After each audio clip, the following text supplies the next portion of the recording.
Bonjour, moi je m'appelle Sandra, je suis institutrice depuis plus de 25 ans, je travaille à l'école Aurore depuis une vingtaine d'années, j'ai travaillé à tous les niveaux du primaire, cette année-ci je fais la troisième année.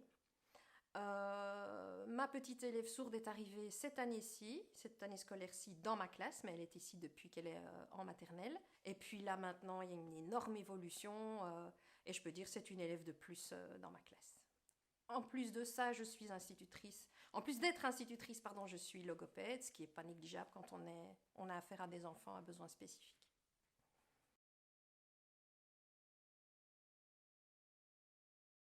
Alors en ce qui concerne mon élève, comme elle a été appareillée assez tardivement, elle a accumulé un petit retard en lecture, un petit retard en mathématiques, en construction du nombre. Elle a besoin d'un petit renforcement.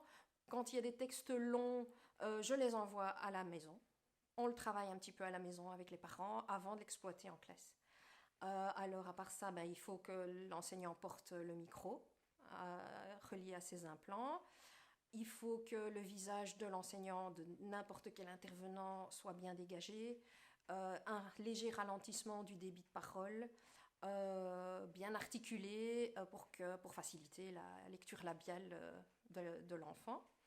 Alors, sa place doit être stratégique dans la classe. Il faut qu'en un coup d'œil, elle puisse embrasser tout son environnement. Elle doit voir chaque intervenant, que ce soit des enfants ou des enseignants. Puis, il faut vraiment l'aide pédagogique comme besoin spécifique. On en a besoin parce que, ben voilà, ce sont des enfants qui ont besoin d'être qu'on traduise un petit peu. C'est comme pour n'importe quel enfant primo-arrivant, il a besoin qu'on lui traduise ce qu'on lui raconte pour être en confiance et rentrer dans les apprentissages.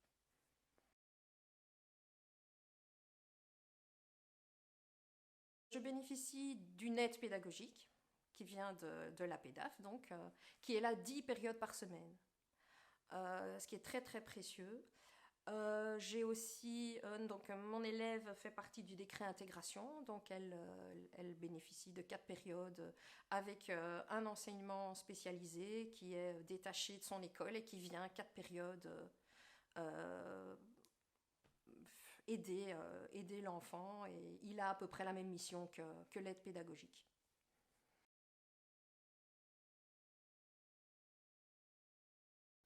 Alors, l'aide pédagogique est assise à côté de l'élève et les apprentissages se font de façon tout à fait ordinaire.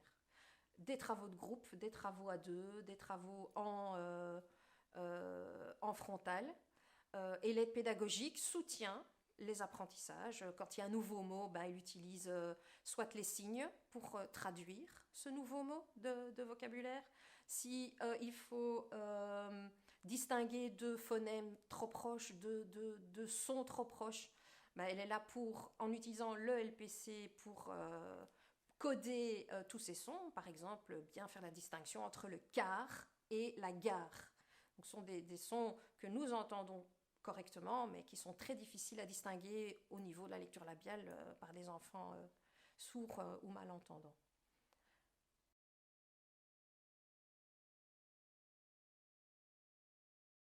L'élève ici est très très bien intégrée. Cette élève est là depuis sa première maternelle, donc elle est en troisième primaire maintenant. Tous les enfants la connaissent, tous les enfants de l'école la connaissent.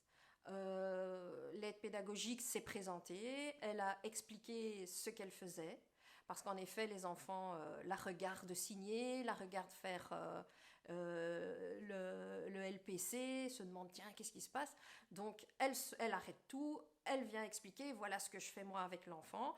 Elle est là comme chacun d'entre vous, elle a envie d'apprendre comme vous, mais elle a besoin d'une petite traduction, elle a besoin d'être épaulée.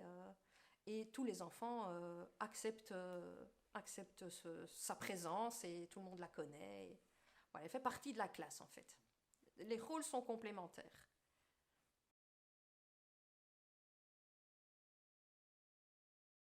À offrir à cette petite l'objectif général des troisièmes, c'est-à-dire l'autonomie.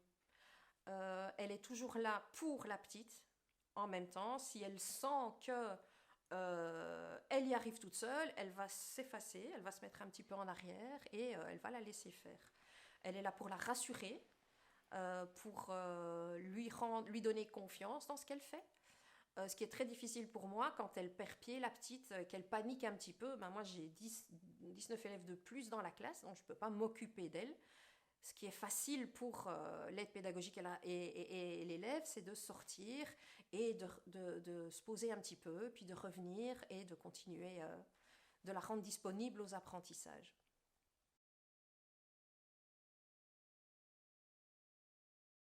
Et si ses parents ont envie, veulent que leur enfant suive un enseignement tout à fait ordinaire, il est indispensable de faire appel à la pédave. Parce que nous ne sommes pas vraiment équipés, on n'est pas formés pour travailler avec des enfants sourds ou malentendants. Ces personnes-là sont hyper professionnelles, elles sont à l'écoute, elles sont au service de l'enfant, mais aussi à notre service, au service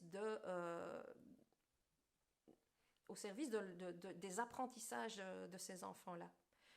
Nous allons être formés, mais nous allons être formés au LPC, mais je pense que cette proximité, cette personne qui est à côté de l'enfant, pour l'enfant, c'est très précieux aussi. Ça l'aide à vraiment entrer dans les apprentissages en toute sérénité.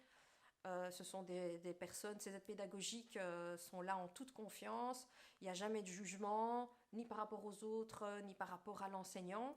Elle est à notre disposition, aussi bien la nôtre qu'à celle de l'enfant sourd ou malentendant. C'est super précieux et nos rôles sont tout à fait complémentaires.